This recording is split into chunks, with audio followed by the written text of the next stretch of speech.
and lift the block up and back, coming into a downward facing dog. And just breathe. Inhale. Exhale 1. I'm still loud. Inhale. Exhale 2. Inhale. Exhale 3. Inhale. Exhale 4. Good. Inhale. Exhale 5. Inhale. Exhale 6. Inhale. Exhale 7. Inhale. Exhale 8. Inhale. Exhale 9. Inhale. Exhale 10. On your inhale, come forward to a plank and look at the wall in front of you. And as you look at the wall in front of you, push the floor away from you, doming your upper back, and squeeze the block and pull the block down towards your heels so you're not lifting your hips or dropping your hips. Inhale. Exhale 1. Inhale. Exhale 2. Inhale. Exhale 3. Inhale. Look at the wall in front of you. Exhale 4. Inhale. Exhale 5. Inhale. Exhale 6. Inhale. Exhale 7. Inhale. Exhale 8. Inhale. Exhale 9. Inhale. Exhale, go back downward facing dog. Echo, I'd rather get them all on this wall instead of moving them over there. Soften the knees, slowly walk your feet forward till your feet are flat on the floor, but keep your hands about 8 to 10 inches in front of you. So you're going to walk forward so that your hips, your knees, and your ankles are in line with each other. And then if your hands are lifting up, you're going to take your 2 blocks that are in front of you and you're going to put your hands on your blocks. So you walk your hands back instead of your feet forward. So go back to down dog. Now walk forward to about right here. There you go, where my toe is, all the way up to my toe. There. Now put your hands on the blocks and then let your head be heavy. Here again, your feet don't have to touch. You still have a block between your legs and your feet are parallel. So check your feet out and see if they're parallel. Inhale. Exhale 1. Inhale. Exhale 2. Inhale. Exhale 3. We'll make a space over here with these blankets. Exhale 4. They're against the wall. Inhale. Exhale 5. Inhale. Exhale 6. Inhale. Exhale 7. Inhale. Exhale 8. Inhale. Exhale 9. Inhale. Exhale 10. Now soften your knees. Take the block out from between your thighs. Place the block on the floor behind you on the highest setting. Highest setting. Then step your feet out as wide as your mat. Sirs, you're going to come over here. You're going to move over and either one way or the other, and you're going to put him right here or you're going to put him right there. So you're going to move over one way. Come sit down on the block. And once you sit down on the block, bring the hands together in prayer. Okay, you're sitting on the block. Bring your hands together in prayer, and then bring your elbows in between your thighs. So your feet are as wide as your mat. If your feet are only on the mat, take your feet out so your heels are on the mat, your toes are on the floor. So you're trying to open up the inner thigh. You're trying to open up what's called the adductor. Inhale. Exhale 1, and have him take off his socks. Exhale 2. Inhale. Exhale 3. Inhale. Exhale 4. Inhale. Exhale 5. Inhale. Exhale 6. Inhale. Exhale 7. Inhale. Exhale 8. Inhale. Exhale 9. Inhale. Exhale 10. Now lift your hips up a little bit. Take the block, put it to the side. Come sit down. Floor's not so far away, I promise.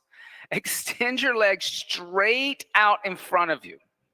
Bend your right knee into your chest. Step your right foot on the outside of your left knee joint. You don't have to go any higher. Even if there's a desire to go higher, don't go any higher than your knee. Then pull your left toes back. Step your foot over. You were right the first time. Step your foot over. Pull your left toes back, coming into a dorsal flex. Now, lift your left arm up alongside your left ear. Left arm up alongside your left ear. Woo! There you go. Then exhale, bring your left elbow on the outside of your right thigh. Take your right hand behind you, closer to your hip than the wall. And twist and look over at the wall behind you. Inhale. Exhale, 1. Keep pulling your left toes back. Inhale. Exhale, 2. Inhale. Exhale, 3. Inhale. Exhale, 4. Inhale. Exhale, 5. Good. On your inhale, come back to center line. Exhale, extend your right leg straight out in front of you. Inhale, bend your left knee. Put your left foot on the outside of your right knee, a little lower. That way you can get the foot down. On the inhale, lift your right arm up alongside your right ear. Pull your right toes back, dorsal flexing the right foot. Then exhale, twist over to the left. Bring your right elbow on the outside of your left thigh. Your left hand a little closer to your hip than the wall. Inhale. Exhale, 1. Good. Inhale. Keep pulling the right toes back. Exhale, 2. Inhale. Exhale, 3. Inhale. Exhale, 4. Inhale. Exhale, 5. On your inhale, come back to center and exhale, extend your left leg. Then take your third block, place your third block between the thighs like this. So a little wider this time, okay? Then bend your knees, put your feet flat on the floor where your knees were. So you're going to have to take your feet back a little bit. Heels where the knees were. And you're going to squeeze the block because you got to lift it up, okay? Bring your hands behind you with your fingers pointing toward the front of the room, or they can slightly turn out if you have tight shoulders. On your inhale, lift the block up, lift your hips up, let the head go back. Your block's a little too wide. Go for here. Inhale. Exhale, 1. Sorry about that. Inhale. Exhale, 2. Lift the block. Turn your fingers forward. Exhale, 3. Inhale. Press your toes down. You need to walk your feet back. Exhale, 4. Inhale. Exhale, 5. Inhale. Exhale, 6. Inhale. Exhale, 7. Inhale. Exhale, 8. Inhale. Exhale, 9.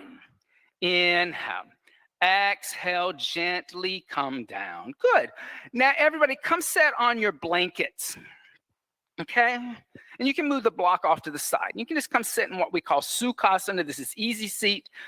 I believe that easy seat's kind of a little bit up to interpretation. So if you feel comfortable crossing one ankle over the other, that's fine.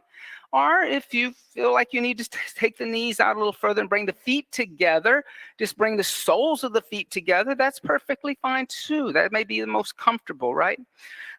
Good morning. How is everybody? I'm Austin. We're going to go around and introduce ourselves to each other. Addie, Maggie, Amiel, Kevin, T, Ya, Ben, Katie, and this is Urban Sadhu Yoga Fundamentals Week 1. This is a 4-week course, okay? Week 1 is standing asanas. Week 2 is forward folds and hip openers. Week 3 is back bends. Week 4 is inversions and putting it all together. So it really is kind of like the fundamentals and foundation of the whole practice. How many people have taken yoga before? Okay, well, T's been taking yoga with us. I'm talking to the new people, T. So this, you may hear me tell you some different things than you maybe learned in other yoga studios. That's okay. There's many different ways to approach the same thing. Couple of things though. One, I may call the breath or count the breath like I just did. You don't have to be on my inhale or my exhale. I don't teach any pranayamas until week 4. Don't forget to breathe. That's all. You don't have to be on an inhale or exhale. 2, if you have questions, stop me and ask questions, especially if you don't understand something or it's not clear. And Echo also speaks Mandarin. So if something is if something, because I don't speak Mandarin, if you need another language, tell us, and like Echo can help us out. And so we're very lucky that we have a teacher that's bilingual. Number 4, have fun. Okay. Fundamentals, cause it's fun. Standing asanas reveal our willingness to connect to the earth. And so when I talk about connection to the earth, it's not just the earth beneath you, but it's all earthlings. Standing asanas are the foundation of the whole entire yoga practice. If humans had never made that evolution from being quadrupeds on 4, like our great apes and chimpanzees, our cousins, somehow we made a transition where one day we stood up. And that was a miracle. Science and archaeologists don't know how humans stood up one day and walked across the Sahara. They don't know. So everybody, come, stand up. Okay, and you can move your blanket off to the side. And what did you notice that had to happen as you stood up? What had to happen? You had to gauge your core. I like that. That's pretty sophisticated, though. That's a pretty sophisticated awareness. What else what did you have to do to stand up? You had to use your hand. What did you have to do with your hands? What did you do with them? Support you. What did you have to do, Kevin? Your feet pressed into the ground, so you had to lift up. Pressing down into the earth is what lifts you out of the earth. That is that connection to the asana, pressing down to lifting up, right? So every asana has something that presses into the earth and lifts out of the earth. And that is the foundation of the practice. Everybody say Tadasana. Tadasana means mountain seat. Mountains are coming out of the earth and they're pressing into the earth and they're lifting up toward the heavens. So there's 2 dynamic energies that are happening because the tectonic plates are shoving together, right? So it's very interesting that ancient yogis would call a standing asana, the first standing asana you learn, mountain seat, because how the mountain presses down to lift up, right? So that means that energy is always moving upward. Even the Himalayas today are growing taller and taller and taller. Every mountain is constantly growing taller and taller and taller. So there's always this upward energy, but at the same time, this downward energy that happens. Everybody go back to the wall. And if you have stuff against the wall, you want to move any kind of obstructions against the wall behind your mat and stand with your heels against the wall. And I want you to bring your feet together. In my tradition, we bring feet together. Okay, now what I want you to do is do you feel your lower back off the wall? Is your lower back off the wall? Okay, what I want you to do is I want you to kind of pull your belly button in toward your spine and lengthen your sit bones toward the heels and try to put your lower back on the wall. Okay, then just bring your arms alongside the body and then bring your head against the wall so that your head, your shoulders, your hips, your knees, your ankles are in line, and look at the wall in front of you, not over at me, just look at the wall straight in front of you like you're looking at a sunset on the beach. And then breathe. Inhale. Exhale 1. Inhale. Exhale 2. Inhale. Exhale 3. Inhale. Exhale 4. Relax. Inhale. Exhale 5. All right, step away from the wall. Woo! How many people found that difficult? Kevin. Kevin's like shaking, man. Why was it hard? Because you sit a lot, and yes. And so because you sit a lot, what's happening that you notice in your body? Your hips are tight. Okay. So let's talk about a couple of different things. First, let's talk about what was connecting to the earth, which is your feet. So everybody just sit down for a second. We won't stay here for long, but sit down for a second. And I want you to look at the sole of your foot, either one. I don't care which one. Notice on the sole of your foot, there's spaces that are lighter in color and darker in color. Where your foot is darker, that is where your foot presses into the earth. Where your foot is lighter, that is where your foot is not touching the earth. Now, you should have 3 arches in the feet. There should be an arch right here, the inner arch. There should be an outer arch. So that means that should be a little lighter right there. And there is an arch behind your toes. So those are the 3 arches of the foot. The foot is not a box, but you can kind of think of it like a box. There's 2 corners here at the ball of the foot, and there's 2 corners at the heel of the foot. All right?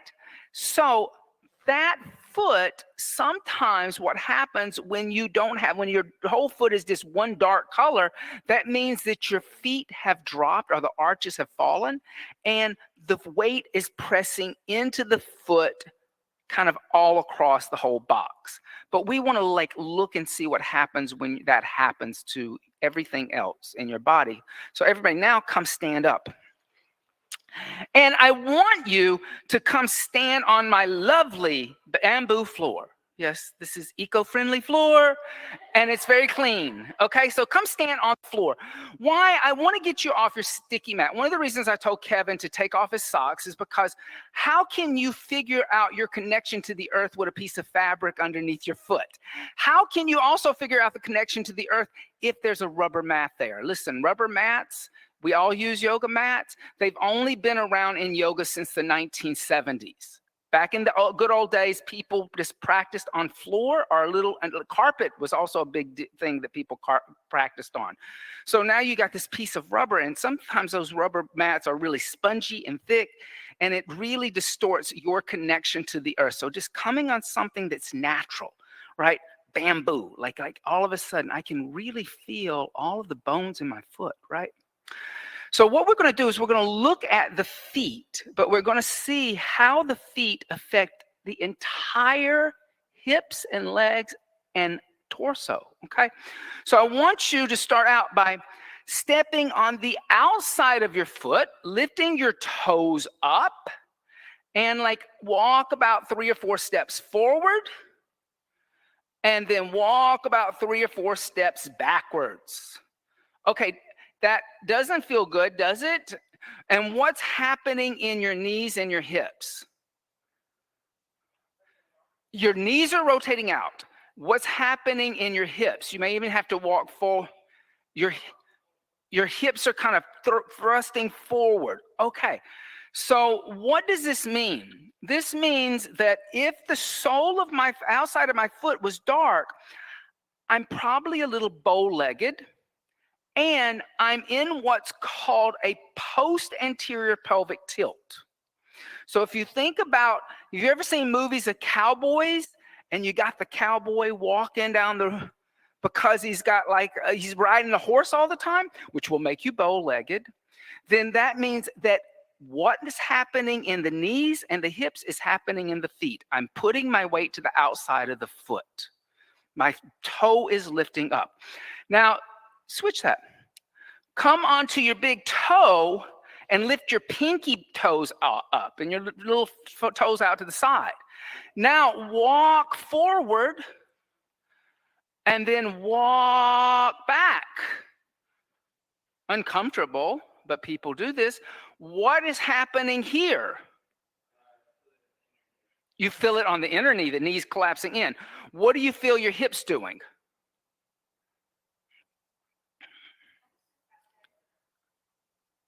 They're pressing in the hips. What did you just do when you did this? What did your behind do? Your torso leans forward, which means your pelvis leans back. This is called an anterior pelvic tilt. Okay? So post-anterior pelvic tilt, anterior pelvic tilt. And each of those pelvic tilts change the way that you connect to your feet. And you're probably not even realizing it, right? In other words, the feet are connected to the hips are connected to the feet. Everything is interconnected. That's yoga. So we're discovering yoga through the body.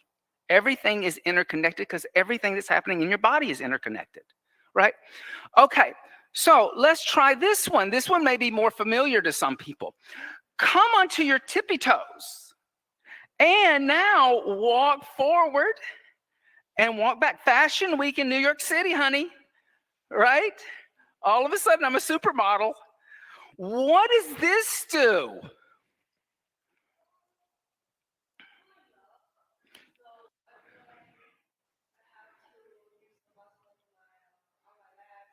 Interesting, right? Yeah, You have to use the muscle in your calf. Your calf contracts. Now, that's why fashion designers like to put women in high heel shoes, because all of a sudden their legs look great, because it makes a contraction in the calf. What do you notice is happening in your pelvis? You try it again. What's happening in your pelvis? What's happening? Well, you're going back into an anterior pelvic tilt again. It causes to balance the thrusting forward. You got to push the pelvis back. But then you have to push the chest forward so that you don't fall over. And this is what gives women that S-curve shape when they're in high heel shoes. It's what fashion likes. But here again, it throws off the pelvis.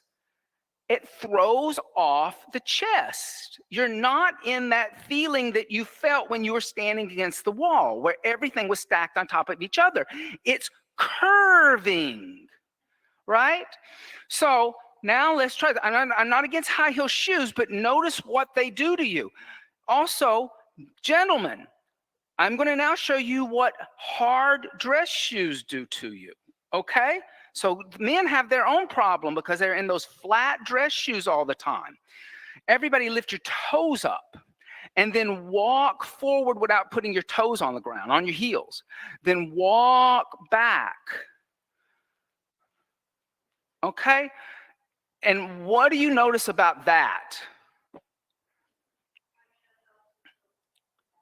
You're leaning forward again. What do you notice?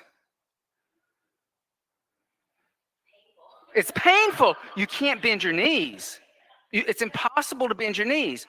What do you notice about it, T? You're pushing forward. So, have you ever been in a work situation where your 50-year-old boss comes through the office like this? Okay? That's what's happening. They're walking on their heels, and you hear the stomping happening. And they're throwing their hips forward. They're rounding their upper back to do that. And they're not bending the knee. There is no knee flexion anymore. There is no flexion in the foot anymore because they've been on that hard surface for so long that the foot can't arch anymore. Okay, so we kind of have figured out anterior pelvic tilt, post-anterior pelvic tilt. These are really important. I do a workshop called Finding Your Pelvic Tilt in an asana class, which is you kind of have to learn to start finding the different pelvic tilts in asana. So everybody take a block, put the block back in between your thighs and put it on this like second widest setting. So your feet are a little apart. Sometimes it's good to bring the feet apart. Sometimes it's good to bring them together. Now, I want you to act like your block is a tube of toothpaste, okay? Imagine that the tube of toothpaste, the opening is behind me.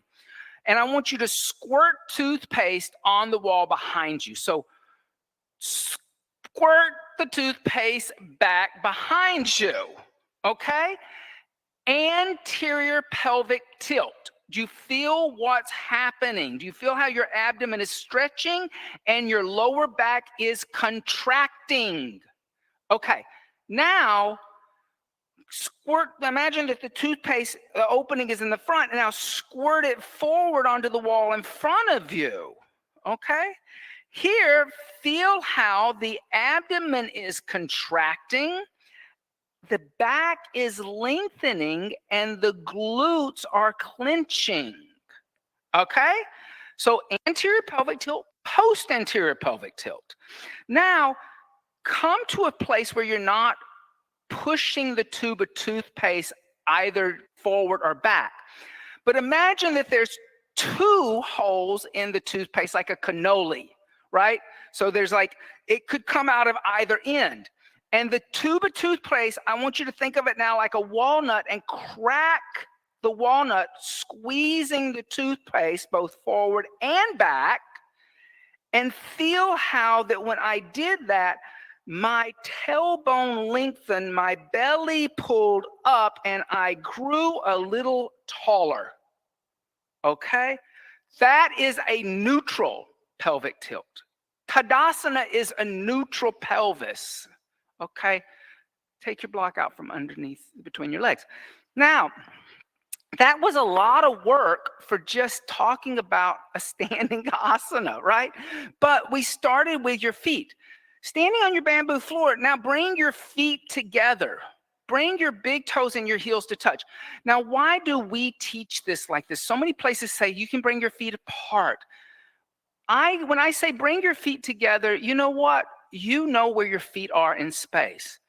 You know that your feet are parallel. You know that your legs are together. Your shin bones are in parallel to each other. The knees are parallel to each other, and the hips are parallel to each other. I know where I am in space without even looking at my feet. You don't have to look at your feet anymore. Don't look down at your feet. Lift all 10 of your little toes up. And as you lift them up, notice if you lean back into your heels, that you want it to go all the way back here. That means you need to bring a little weight into the front corners of the foot. Find an equal weight distribution through those four corners of your feet. See if you can lift the inner and outer arches up, almost like you're trying to make a little bridge across a little tiny stream that a little tiny ladybug could go underneath your feet. Imagine that ladybug in a little boat. And you don't want to crush the little ladybug, so you want to lift out of those arches. Okay, now starting with your little toe, gently put your little toe on the floor, followed by your fourth toe, your third toe, your second toe, your big toe, and let the toes lengthen. Don't grip the earth. Find a kind of relaxation in your toes. Now go up to your inner ankles and move your inner ankle bones away from each other so they're not hurting and clenching. Can you do that? Now imagine that you're going to lift your shin bone up toward your knee. Not push your shin bone back into your calf, locking your knees, but kind of lift up. Okay? Then soften your knees slightly. Notice how that when you soften your knees, take your hands to your hips. I can move my hips. I can do the Harlem twerk. All right?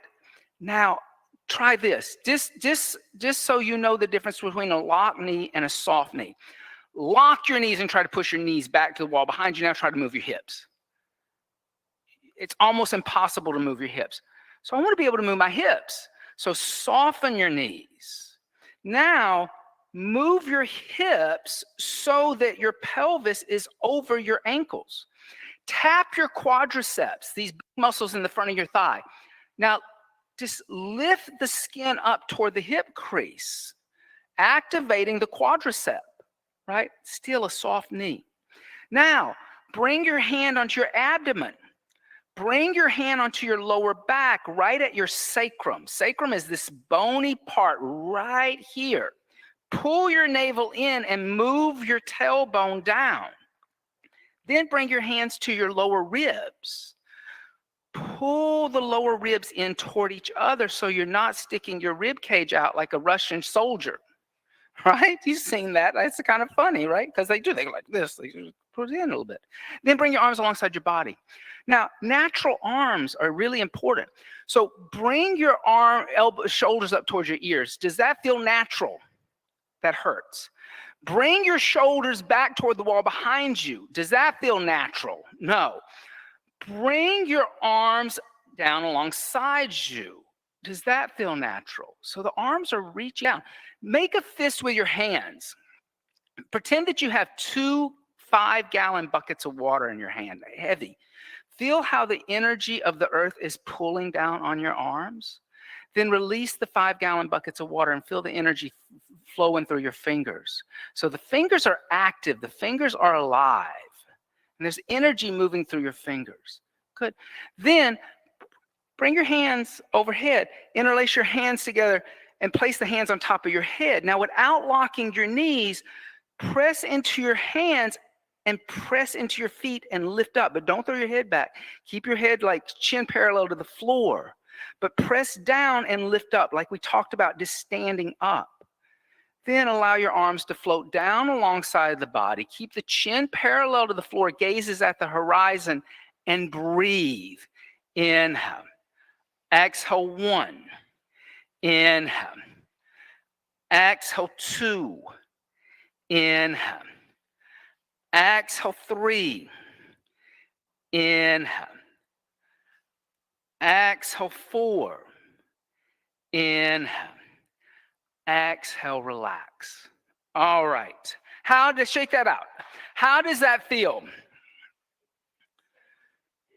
And probably a little more complicated than anybody had ever explained Tadasana to you.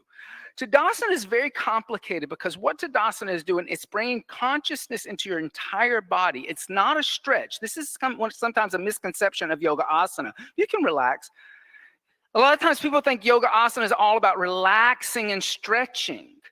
But to stretch something, you have to engage it and you have to be aware of it, or you don't know what you're stretching. So there are some asanas that actually cause us to contract more than stretch. And there are some asanas that calls for us to become more conscious of every fiber of the body, right? Scientifically, for something to relax, it has to contract. It's like when you're making, have you ever made yeast bread before? Like with yeast and like old-fashioned way, and you mix the water and the yeast, and it's just water and yeast and flour, and the ball contracts, right? And then you let it rest and it expands, and then you contract it again, and then it relaxes again. That's very much the same process that's happening in yoga. You contract, you release, you contract, you release, okay? Everybody say Utkatasana.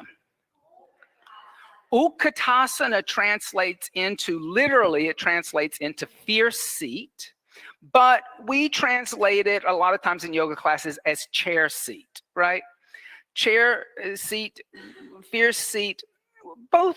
I wouldn't get too like semantics about that. If your teacher calls chair seat, don't tell her she's saying it wrong, okay? But chair seat, like fierce, is a contraction, okay? It's not a relaxation. And that's one of the biggest mistakes that people make in a yoga class. They think it's about relaxing. And every asana always has Tadasana in it. Tadasana never leaves any of the other asanas. There's always that pressing down, lifting up. There's always that engagement. So let's start with a couple of different things. Let's take 2 blocks. And let's put 1 block between the thighs. I like doing this thing between the thighs because I find that most people are not really aware of what's going on in their legs and their hips. So here again, little toothpaste action going on, find a neutral. Find neutral. So you're kind of crushing the block like a walnut. And I brought your feet a little closer together instead of putting it on that widest setting. Then take your block like this so that your palms are on the side of the block. Now, we're going to now get into a little shoulder action. So right now, your shoulders are actually kind of in a neutral position. What I want you to do is I want you to experience a little outward rotation of your shoulder. So lift your index finger and your thumb away from the edge of the block. Notice how that opens up across your sternum. Now, Squeeze your block between your legs like a walnut. Now, start to bend your knees, but keep your shoulders over your hips. Don't lean forward or back. Yeah. Then lift your block up so your arms are in line with your shoulders, and then pull your belly button in. Activate your core and pull your tailbone down toward your knees. Squeeze that block. Inhale. Exhale 1. Squeeze it. Squeeze it. You sit a little lower. Exhale 2. Inhale. Exhale 3. Inhale. Exhale 4. Inhale. Exhale 5. Come stand up, relax. Okay, what did you experience with those 2 props? What did you experience?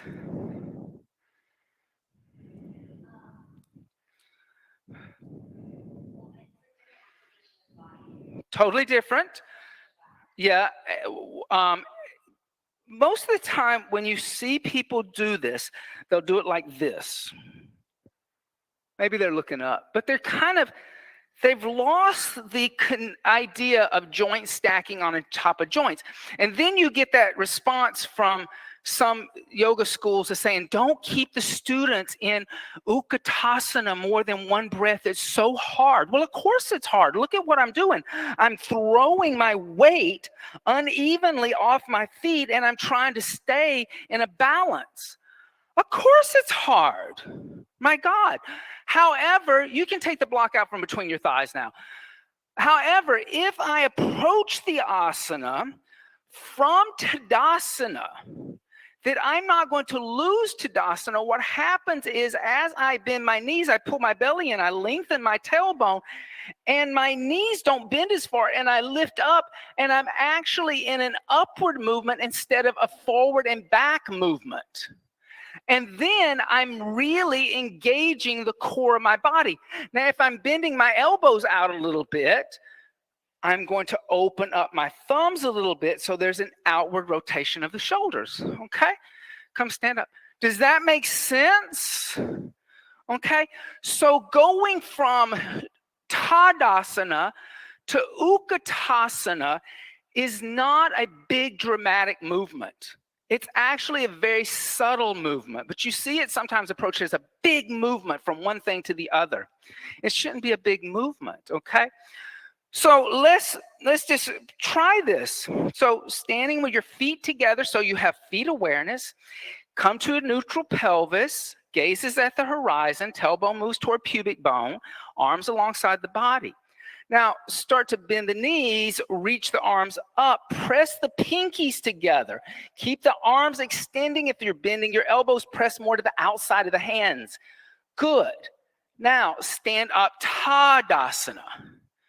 Good. Let's do that again. Bend the knees, reach the arms up, Utkatasana. Exhale, stand up, Tadasana. Right. Make sense? Any questions about chair? And everybody's feeling a little hot, right? Am I wrong? Even though it's a little warm today, it's a heat building asana. This is not a relax or cooling asana.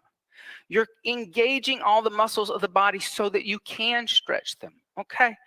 Everybody say Uttanasana. Uttanasana means intense forward stretch. Ut is intense. Now, we practiced Uttanasana in the warm-up, but you were kind of a U shape. It was a modified Uttanasana. I want to actually practice a Uttanasana, a true Uttanasana. So everybody, bring your 2 blocks back to the wall behind you. Put them against the wall on the highest setting. Okay? Okay? Now, I'm going to show you what we're going to do. I'm going to come over here. I'm going to put my hands on the blocks with my fingers pointing forward. I'm going to bring my chin into my chest, and I'm going to walk forward until my back is on the wall. Then I'm going to start to walk my feet forward a little more. Then I can move the blocks back, and I can push into the blocks and lift my sit bones up. coming into a deep forward fold. Then I'm going to walk back. Okay? So try that. Put your hands on the blocks. Bring your chin into your chest. Now, put your back of your head on the wall and your back of your upper back on the wall. And then walk forward. So this is the back of your head. This is your back. So that means you got to bend your knees, walk forward, and get your back and walk onto the wall. Yeah, all the way onto the wall. Yeah, there you go. Now, walk your feet forward a little more. Now, pick your blocks up and bring your blocks next to your feet. Yeah. And then when you bring your blocks next to your feet, straighten your legs. Squeeze your butt. And let your head go as you lift up. Squeeze glutes. Inhale.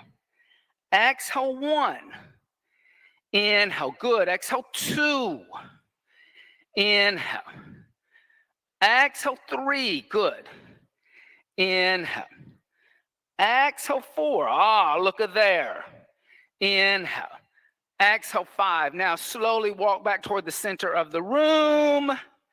Yes. And then come stand up. Woo! Yeah. Hey. Woo! So now you have two things happening. You have an intense engagement happening. There is still core activation to do that. In fact, I think one of the biggest mistakes that's made in Uttanasana is people think that gluteus maximus and gluteus minus relaxes. It doesn't. The more you squeeze, the deeper you'll go into it. 2, you have a deep forward fold that's happening. That's a stretch, but you've already done a lot of heating in the body. So everybody come back to the front of your mat and stand with your blocks. We're going to do this 3 different ways. So first, stand with your blocks on either side of your legs. So they're right by your ankles, okay? Now, first, I want to talk to you about can somebody show me where your waist is? Is it? Is that your waist? Is it? Okay. Have you ever seen like an old movie from the 1930s or 40s? You know, old movies, old Hollywood movies, right? Where do men wear their pants? Way up here underneath your rib cage. In fact, I can touch my lower ribs. So take your hands underneath your ribs and bend side to side. That is your waist. That is your true waist. If you were to go have like an old-fashioned period dress made like 1950s, they would put the belt way up here underneath your rib cage. This is your high hip where you wear your pants today. The widest point across my glutes and my hip is called my low hip. Okay? High hip, low hip. I used to be a dressmaker. So that, just so you know, little like tailoring dressmaking information here.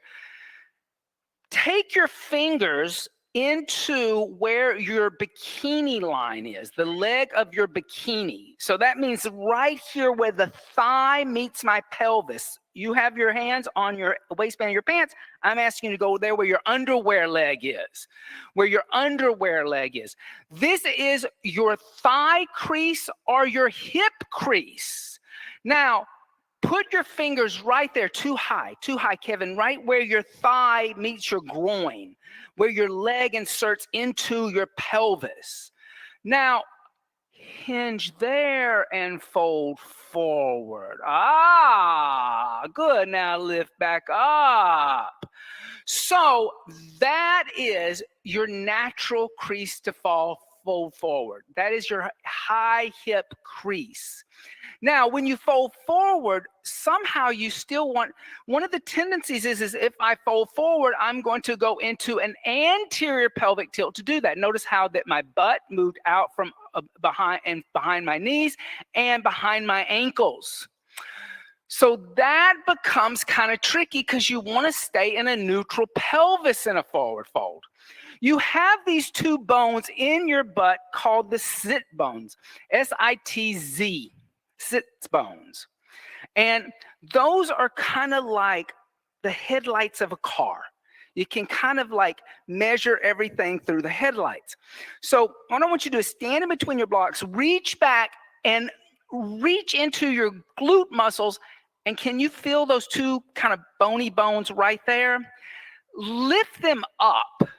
Now, without locking your knees, start to hinge at your hip crease and fold forward without pushing your booty back and J-Loing it.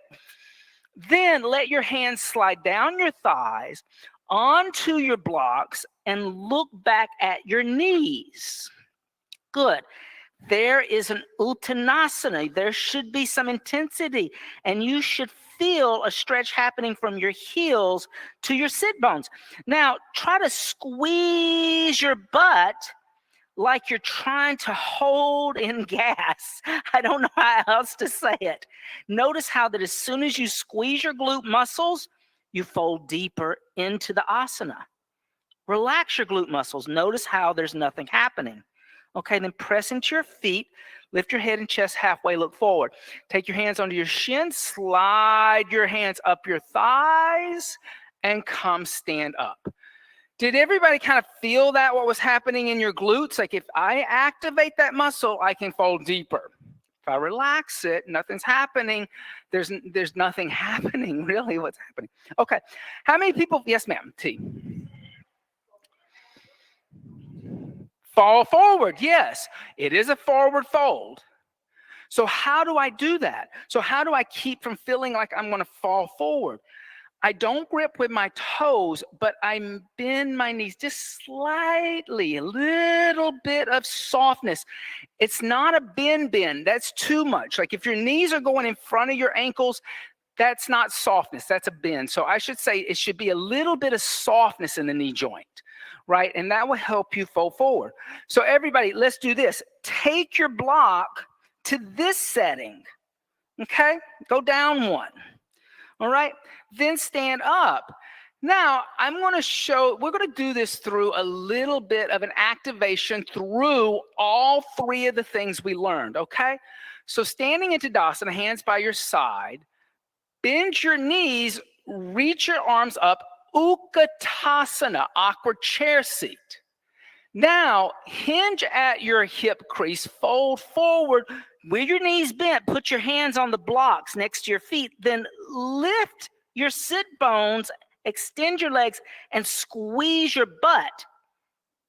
Then bend your knees, lift your shoulders and head up, reach your arms up toward the sky, coming back into an awkward chair. Then stand up by pressing into your feet, Tadasana. Ooh, how did that feel? Did you feel like you were about to fall that time? No. Better. Okay. Let's see. I want to see you do it. I want to see you do it now. All right. So standing in Tadasana, hands by the side, gaze at the horizon, bend your knees, reach your arms up. Utkatasana. Press your palms together. Look up at your thumbs. Look up at your thumbs. Now, hinge at your hips. Fold forward, not with straight legs yet, but with bent knees. Put your hands on the blocks. Then straighten your legs and look back at your shins, pressing your palms all the way down fully. Yeah, look how much further you went down. Then bend your knees, reach your torso up, your head up, your arms up, chair. Look at your thumbs. Good. And then come stand up, Tadasana. Ah, good. Any questions? And we call that slightly different. We call that, from chair through bent knees, hands down, lift up. You'll find that you'll get deeper into it if you just allow yourself to get onto the earth with bent knees. There'll be that connection all of a sudden with your hands.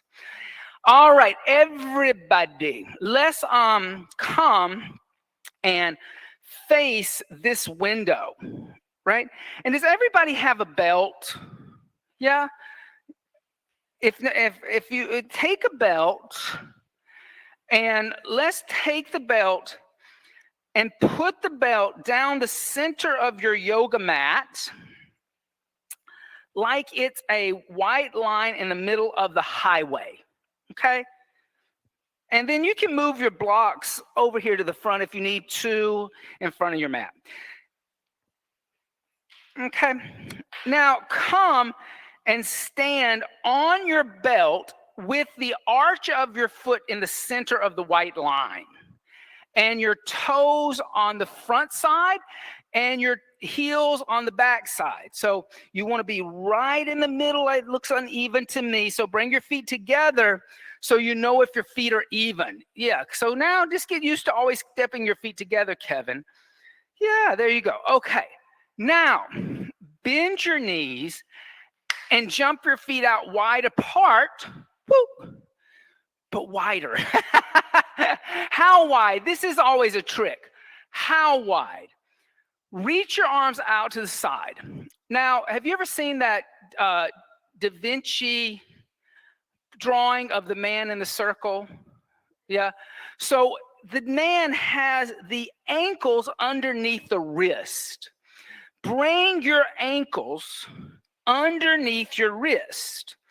So that means that if you're tall, your stance is even going to be wider because you want about one of your legs or your arms between your 2 feet. Now just lower your arms. So wide, here again, this is just kind of learning to measure the body, right? So that length, it's not perfect, but it kind of gives you some idea. So keeping that white line in your gaze, turn your right toes toward this wall. Line your heel and your second and third toe up on the white line. On the white line. Down the center of it. So step your heel onto the white line and line your second and third toe down the center of the line. Now, look at your left foot. Turn your left big toe up to the front corner of this mat. So point the left big toe instead of coming into like a position 1, turning the feet out like ballet, your toe's going to come in. So you can lower the arms for a second. You don't have to keep the arms up unless you want an endurance test. So what you have is you have an outward rotation of your right thigh and an inward rotation of your left thigh. That inward rotation of your left leg is important for balance. Now, I want you to soften your right knee a little bit, put a little bend in it, and notice if you're sticking your butt out already going into an anterior pelvic tilt. Track your knee down the center of your foot, then re-extend your right leg. Pull your knee back without locking it. You don't have to lock it. You're a little double jointed, so are hyper flexible. So a little softness, not a bend, but softness. Now reach your arms up to shoulder height, like we just did. Okay, keep your right leg extended. We're not bending your right knee yet. So extended without locking your knee. I'll talk about that in a minute. So T, you can soften just a hair. Reach toward the wall. Place your right hand on your right shin below your right knee. Lift your left arm straight up. And if your knee is in front of your ankle, you're bending. If it's soft, it means that it's not kicking back, right? And breathe. Inhale. Exhale, 1. Inhale. Let's notice what the pelvis is doing. Exhale, 2. Inhale. Exhale, 3. Inhale. Exhale, 4. Inhale. Exhale, 5. Good, everybody. On your inhale, lift all the way up to a stand. And then exhale, lower your arms. Turn your feet parallel to face the windows. Jump your feet together. Yay. All right. So everybody say Trikonasana. Trikonasana means triangle seat. Triangle seat. Come face me real quick. This is one of those asanas that different people will teach it different ways because they want different things out of it. All of them are correct. I just taught it to you the way that we teach it. Sometimes you will see people come into it with a bent knee. I actually don't want you to have a bent knee. I want you to have an extension. But when I ask you, I don't know if you can see my knee, my pants are too tight. Okay. When I talk about the difference between a locked knee is like that. You'll feel like it pushing backwards in the back of the knee joint. A softness in a knee would mean that I can move the hip and the joint. A bend, all of a sudden, the knee is in front of the ankle. That's a bend. And a lot of times we as yoga teachers make the mistake of saying bend when we mean soften. Softness in a joint is healthy joint. You don't want to lock joints. You don't want to like push into a joint. Over time, that's really bad as you get older, okay?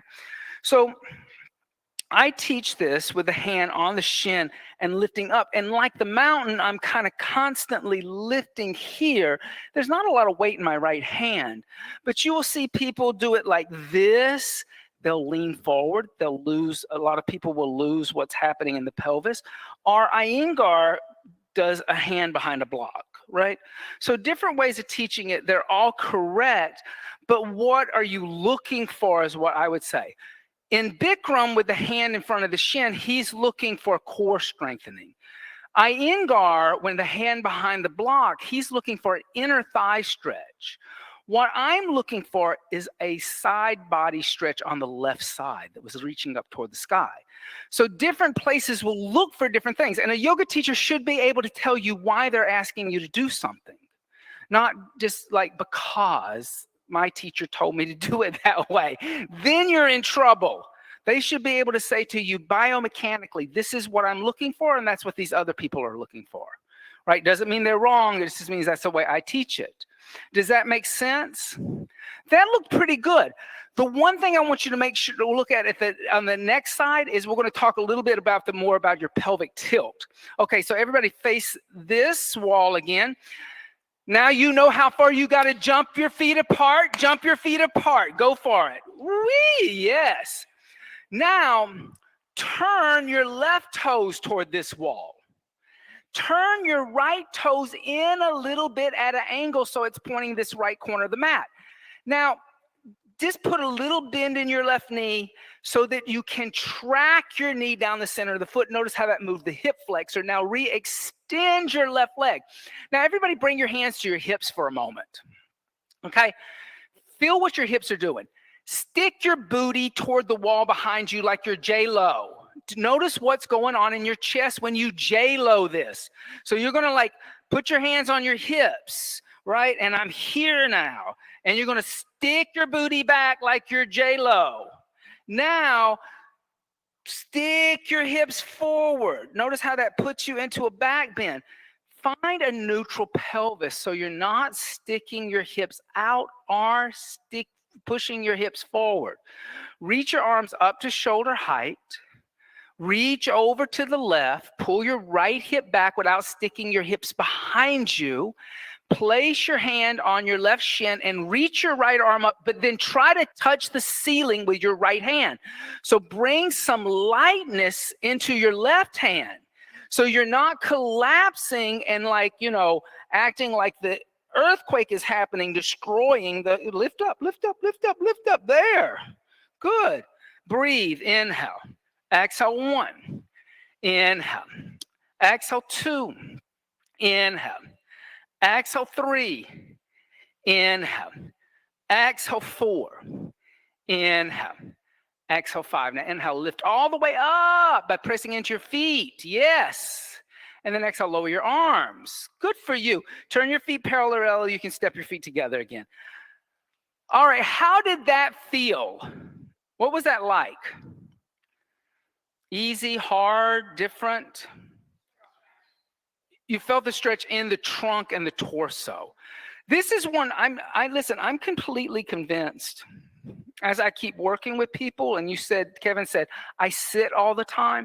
One of the things that I'm noticing is the sitting all the time is causing the side of the body's muscles to contract because people are kind of sitting like this, and they're having all kinds of hips and back problems because they can't side stretch. You like ask somebody, they can't raise their arm up anymore like this. They're like this, and they're like kind of crumpled over because of all the sitting we're doing. So side stretching, I think, is a component that is kind of overlooked in a lot of yoga practices because we're so focused on the front of the body or the back of the body that we kind of forget the sides of the body altogether, or the inside of the legs. So you kind of have to take note of that. Everybody, let's jump your feet back out wide again. And then now you know where your feet are going. So turn your right toes toward this wall. Turn your left toes a little bit in on an angle. So your left big toe is kind of pointing up toward the front corner of your left corner of your mat. Yep. So back foot a little bit in. Not so your back foot's on a 45-degree angle instead of a 90-degree angle. Does that make sense? 45 over 90. Now, everybody say Virabhadrasana 2. So this is warrior 2. You're in an open hip and your chest and torso is open up toward the windows. Lift your arms up to shoulder height again. Then turn your palms to face upward this time. Notice that exterior rotation of your shoulders. Keep that exterior rotation, but then bend your elbows and touch your shoulders. Yeah. Now, extend your arms again. Keep the exterior rotation of the shoulders, but turn your palms down. Now, look at the index finger of your right hand. Look at the index finger of your right hand. Bend your right knee.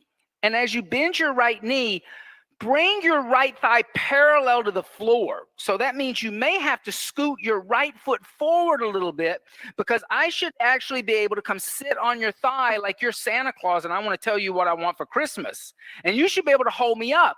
So now your right leg is making a 90-degree angle. Thigh is parallel to the floor. The knee is over the ankle. The knee is tracking down the center of the foot. The tailbone is tucking under and lengthening. And the arms are reaching forward and back at the same time, as if you're about to throw a spear. Think of it that way, that you're about to throw a spear. Inhale. Exhale, 1. Good. Inhale. Exhale, 2. Inhale. Exhale, 3. Inhale, little Kevin's foot. Exhale, 4. Inhale. Exhale, 5. Good. Now inhale, extend your right leg. Good. Lower your arms. Rotate on your heels. Turn your left toes toward this wall. And your right toes in toward this front right corner. So here again, if you're going for 90, go for 45-degree angle in the back. We'll get to why in a moment. 1, it gives you some stability, okay? Then lift your arms up to shoulder height. I would say you're 90 degrees, so go 45. 45, there you go. Then look at your left index finger. Bend your left knee. Make sure that your left knee is over your left ankle. Make sure that your left thigh is at a 90-degree angle. So you're opening up the adductors. You're opening up inner thighs now. Shoulders are over hips, and you're not sticking your ribs out. Think about how you can knit those ribs in toward each other. Inhale, good. Exhale, 1. Inhale, looks good. Exhale, 2, better. Inhale. Exhale, 3. Inhale. Exhale, 4. Inhale. Exhale, 5. On your inhale, extend your left leg. Now exhale, lower your arms. Turn your feet parallel. Jump your feet together. Any questions about those 2?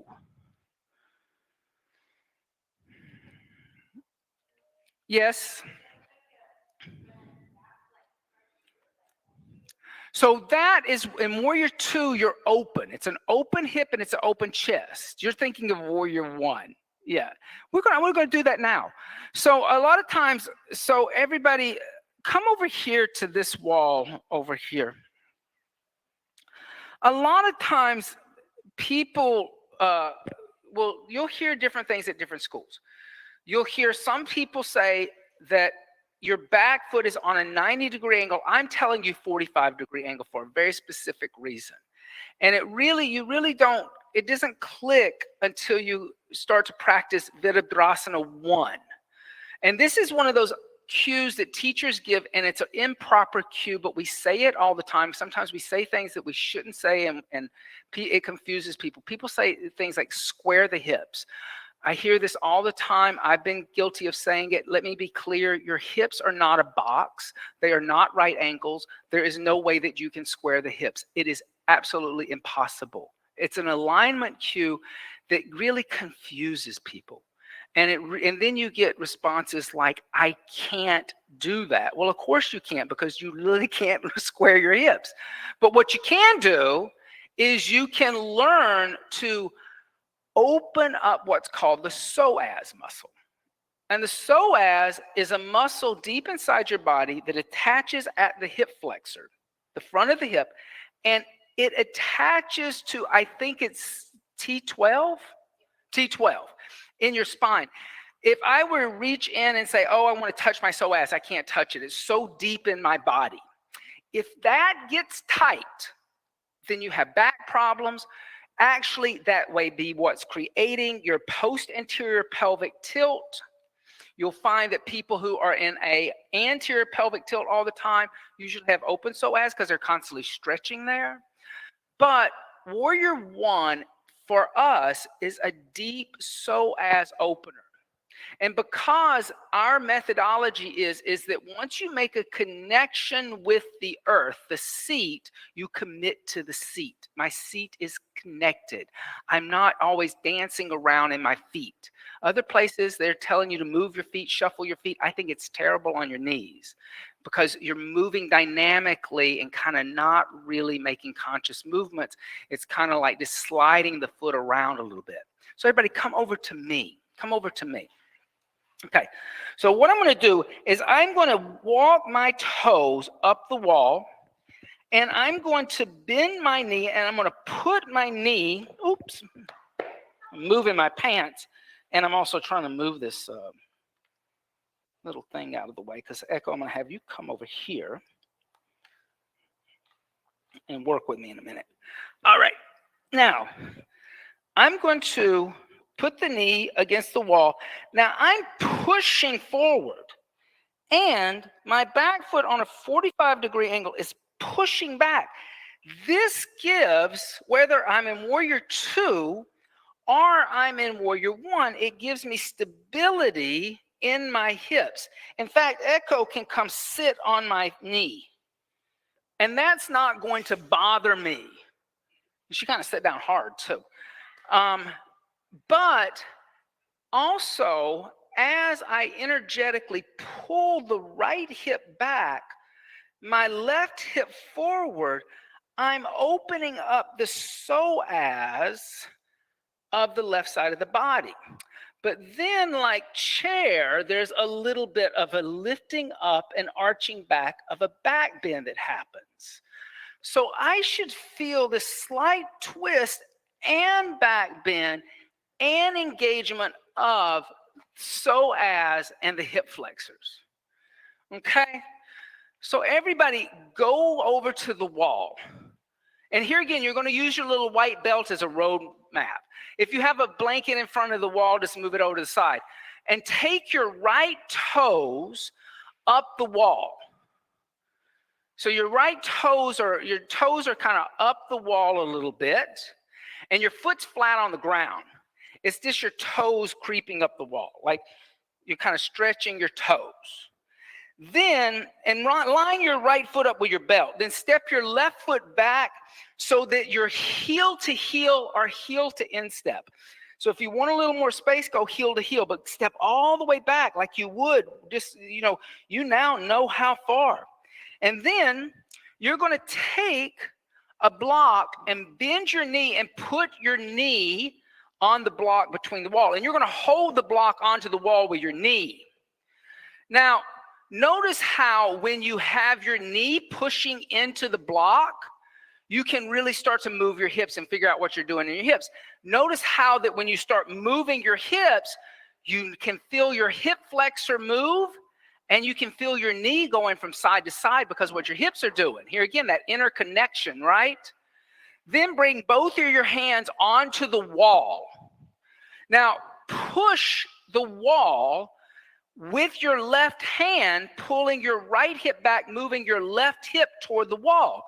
That's where you'll feel a little stretch in psoas. Now check your back foot out here, because over here I already got 90-degree happening. I got 90-degree happening. So now I'm not getting an inward rotation of the hips, but I'm not getting inward rotation because of the left foot. It has nothing to do with your hips. If you want your hips to quote unquote square toward the wall, change the angle of your left foot. It's not in your hip, it's in your foot. Because your foot is the grounding and the seat. And that is the biggest misconception that people make about this. Kevin, you're at 90 degrees. So point this left toe more toward the front corner. So a little inward rotation of your left thigh. Good. Now, bring your hands together in prayer. And then bring your little fingers onto the wall, your index finger, with your arms extended, straight arms, palms pressing together. Now, don't do this because that's changing your shoulders. Notice little weird habits you get into. Press the outside of your hand together and open up the inside, and then extend through your elbow. Lift your head. Push from here. Breathe. Good. Inhale. Exhale, 1. Inhale. Exhale, 2. Inhale. Look here. Exhale, 3. Better. Inhale. Energetically pull back. Exhale, 4. Inhale. Exhale, 5. Now, open your arms and hips up to the windows. Warrior 2. Don't move your knee. Keep your right knee where it is. Keep the block where it is. I didn't say move the block or the knee. Open your arms and hips up toward the windows. Open your arms and hips up toward the windows. Yeah. Now, bring your left hand back to the wall. Come back to warrior 1. Bring your left hand back to the wall. Come back to warrior 1 without shuffling your feet. Without shuffling your feet, open your arms and hips, warrior 2. Without shuffling your feet, open your arms and hips, warrior 2. Come back with your left hand to the wall. Come back to warrior 1. Notice how this is just a rotation of the trunk of the body, not a dancing of feet and hips. Yeah. Then reach down, grab the block with your hands. Lift your knee away from the block and step your foot away from the wall. Switch sides. Now, that's hard for you, isn't it? Why? Were you a dancer? No? A lot of times what will happen is with dance, sometimes if you've trained in dance, because dance teaches so many external rotations of the hips, that to ask people to do internal rotation, they're like, whoa, this is like an alien landing in front of me. I don't know what that is. I mean, it's like very true. So you're going really from a interior rotation of the hips to an exterior rotation of the hips, right? Try it on the left side. And you may feel that the left and right are totally different. Bring your left toes up the wall. Step your right foot back. Line your heel to heel. Remember how wide your stance has got to be. And then bend your left knee and put your block between the knee and the wall. Now check your back foot out. A little bit of inward rotation. Then bring both your hands to the wall. Yeah. Now push into your right hand and pull your left hip back. This time you're opening up right psoas, right? You should feel the right psoas. And here again, I think it's all in the foot. So turn the foot a little bit more in, you'll get a different rotation of the hip, right? Then start to bring the hands together in prayer. Extend your elbows. Don't bend your elbows and don't cross your thumbs over each other.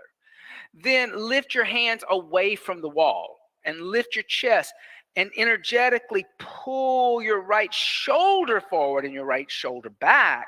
Yeah, and breathe. Inhale. Exhale, 1. Inhale. Right shoulder forward, left shoulder back. Exhale, 2. Inhale. Exhale, 3. I heard it. Inhale. Push your knee into the wall. There. Exhale, 4. Better. Don't. Inhale.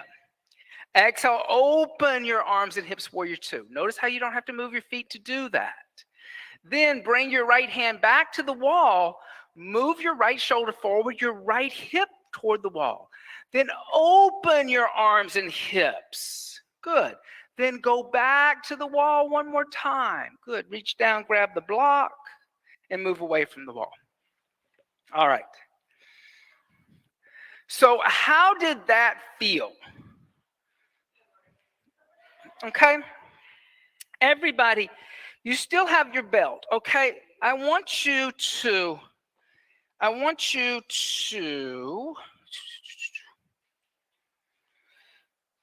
Everybody has long belts, that's good. Okay, so take your belt.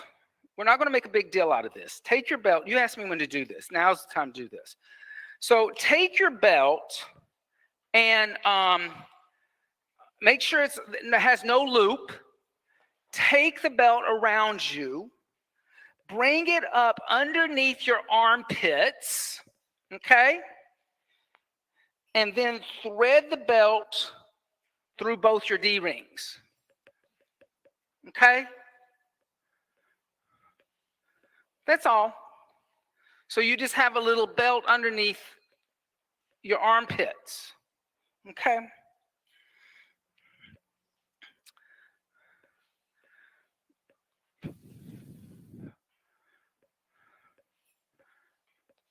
All right, let's just go right here. This one may be too short for you because you're so tall, okay? Now, everybody, come face this window again and jump your feet wide apart. Droop. Now, turn your right toes toward the right wall. Turn your left toes in at a little bit of an angle. Now, bring your hands down to your hips. Pull your right hip back. Take your hands to your hips. Pull your right hip back, your left hip forward facing the wall. I didn't say bend knees. Pull your right hip back, your left hip forward. Ah, there you go. Now, take your belt and extend your arms and pull with your chest on the belt. Here again, you're facing this wall. Now, bend your right knee. And as you bend your right knee, pull with the belt and try to reach forward as you bend, pulling your right hip back, your left hip forward, and lifting up a little bit in your chest. Inhale. You okay, T? Exhale, 1. Good. Inhale. Exhale, 2. Inhale. Exhale, 3. Now listen. Inhale. Exhale, 4. Inhale. Exhale, take the belt in your right hand. Open your arms and hips, warrior 2. Yeah. Open your arms and hips, warrior 2. Feel how you got to pull a little bit with your right hand. Now, inhale, extend your right leg. Straighten your right leg. Reach toward the wall. Put your right hand on your right shin with a straight right leg, Kevin. Straight right leg. Lift your left arm up. Triangle Trikonasana. Now, on your inhale, lift your torso up. We're not going to stay here forever. So come stand up with your shoulders over your hips. Come stand all the way up. Then exhale, bend your right knee, warrior 2. Good. Then inhale, extend. And then lower your arms. Good. I think she went and got you, going to get you some water or something. All right. Turn so that your left toes are pointing this way. Your right toes on a 10-degree angle. Now, I'm going to have you do this side a little different, okay? So left toes are pointing straight forward, back foot in a little bit at an angle. Now, take your hands to your hips. Pull your left hip back, your right hip toward me. Yeah, so you're rotating in your hips. Then bring your hands here. What are you looking for? Water? Oh, okay. Yeah. So extend your arms. Keep it on your belt. Keep your belt. Find out what's happening in your chest and your arms. All right. Now bend your left knee. But you know, remember, everybody, you're rotating your hips toward me now, warrior one. So left hip pulls back, right hip forward. Good. Breathe. Now, I'm going to have you take it into your right hand again, your back hand. Open your arms and hips, warrior two. Belt in your right hand. Extend your left leg. Straighten your left leg. Reach forward to the center of the room. Raise your right arm up and try to touch the ceiling by pulling on your belt. Yeah, on the right hand, so you're not collapsing in your left. But you did it on both sides. You had the belt one time in the lower hand and one time in the upper hand. Then lift all the way up to stand. Come all the way up. Then bend your left knee, warrior two. Good. Then extend your left leg and lower your arms. Turn your feet parallel, jump your feet together. All right, echo. Come to the front of your mat, everybody.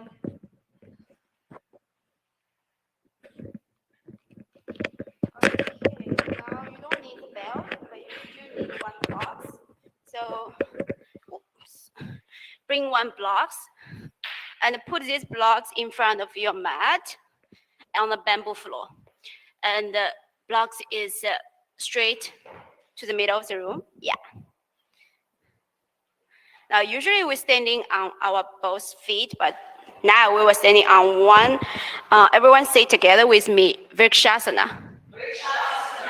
Vrikshasana means tree, and the tree only have one line, right? One main line. So we will use our one foot. Now we will step our right foot on the blocks. Feel the four corners of your both the right leg, and coming to the tip, the toes of your left foot, and make sure your ankle is still same. You can bring the ankle together. Now turn the toes, feel outside to outside, and the heels to the ankles. They are stacking together. Now bring your both hands on your hips, and press your both hips down. Like you are still Tadasana, even you are on one leg. Now slightly shift your body weight to the right leg and come into the tiptoe of your left foot. So lift your toes of your left foot. And now move your foot a little bit up and coming just above your ankle. As you stay in above ankle, now you will find a gaze in front of you. You can just listen to me. No need to watch me. And find a gaze in front of you. Stay focused. Press your foot towards your shins so you feel there's energy towards each other. And then move your foot a little bit above your shin, lower than your knees. Press each other. If you feel still stable, move up, but don't on your knees, above your knees, just above your knee. And keep your left knees is facing the left side, and both foot and the inner thighs is pressed to each other. Okay, from here, lower our both hands down. Just hands, yeah. Bring your hands in front of chest. Still find hands together. Hands press each other. Foot and inner thighs press each other. Breathe in. Exhale, gaze focused, shoulder relax. Inhale. Exhale 2. Inhale. Exhale 3. Inhale. Exhale 4. Inhale.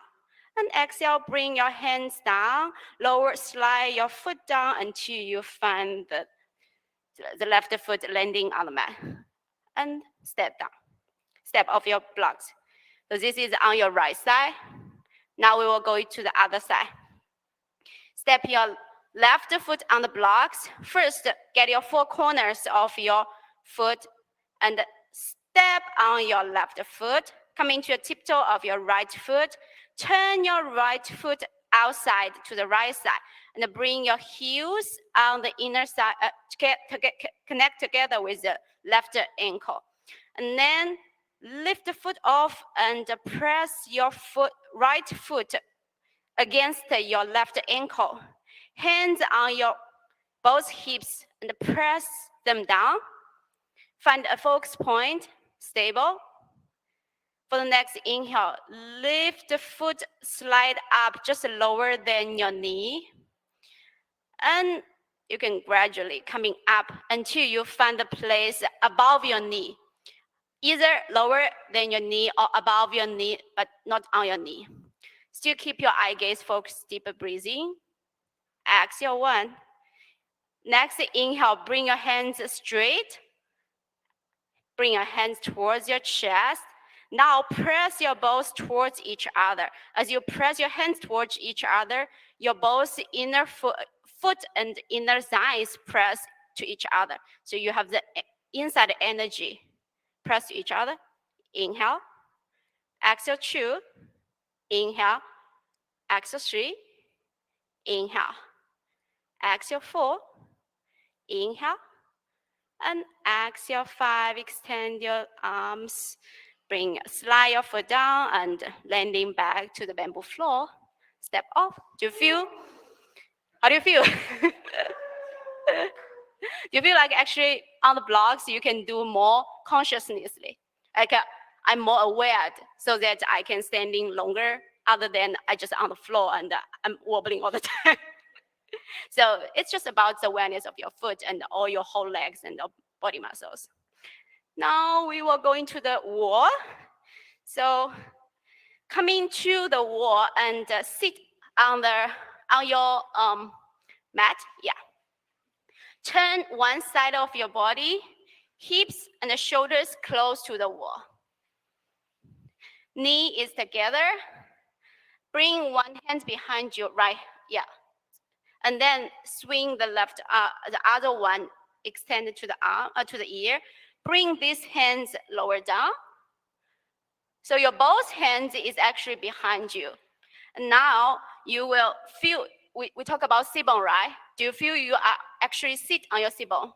Now, lower your forearms down and extend one leg on the wall towards ceiling. Yeah, just the one you are close, the one you close to the wall. And then extend the other one. Now you will lay down, shimmy your sit bone towards your wall. So you feel like, okay, my sit bone is connected with the wall. And everyone say together with me, Viparita Karani. Viparita Karani. And the Viparita Karani is not an asana. This is a mudra. So you don't need to think like I'm engaged, because mudra is like it's a seal. So your body is become a seal. Bring your both foot together, extend your legs, relax your foot toes, your foot, extend your arms, and you can bring your palms facing upward and close your eyes. Viparita Karani is legs on wall and relax.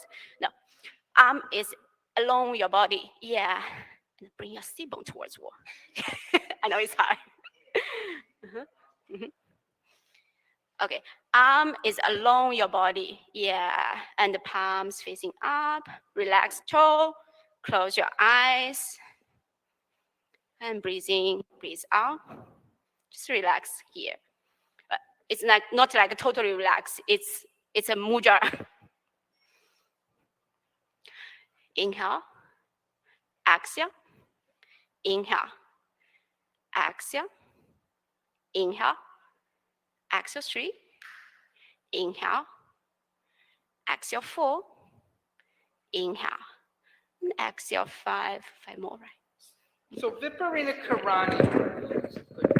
Karani also, one thing it does is it brings the blood from your legs into the trunk of the body and really floods the internal organs with blood.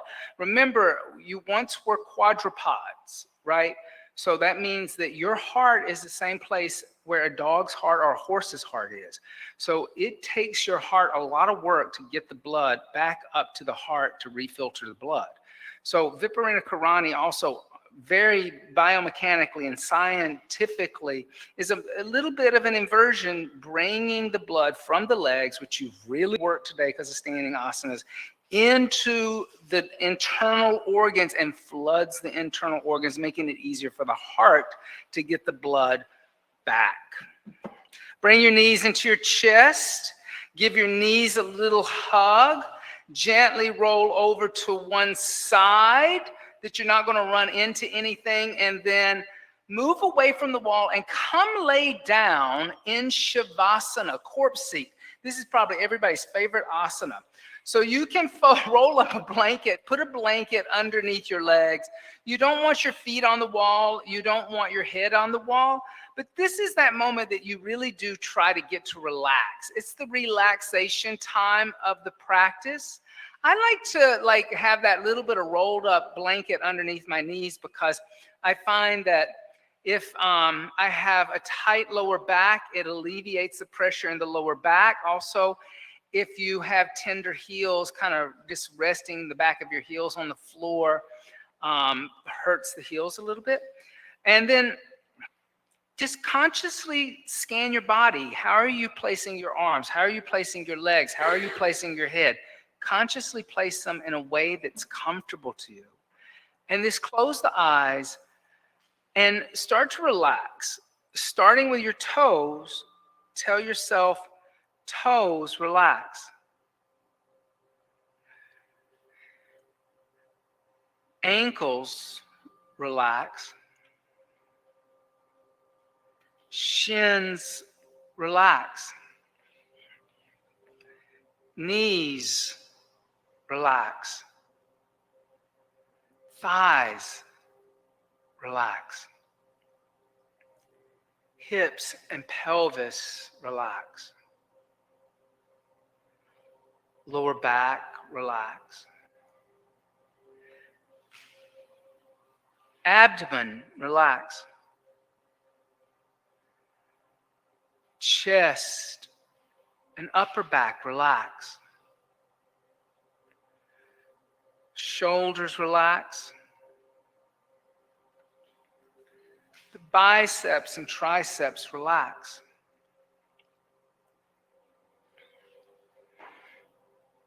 Forearms, relax. Hands, relax. The throat relaxes. The jaw relaxes and the teeth move away from each other. The tongue inside the mouth expands and relaxes. The nostrils soften and relax. The eyes sink deeper into the skull and relax. Space in between the eyebrows relaxes. The forehead expands and relaxes. The crown of the head relaxes and the fissures of the skull open up. Even the hairs on the head begin to relax until you realize that the whole body has relaxed.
Gently start to deepen the breath.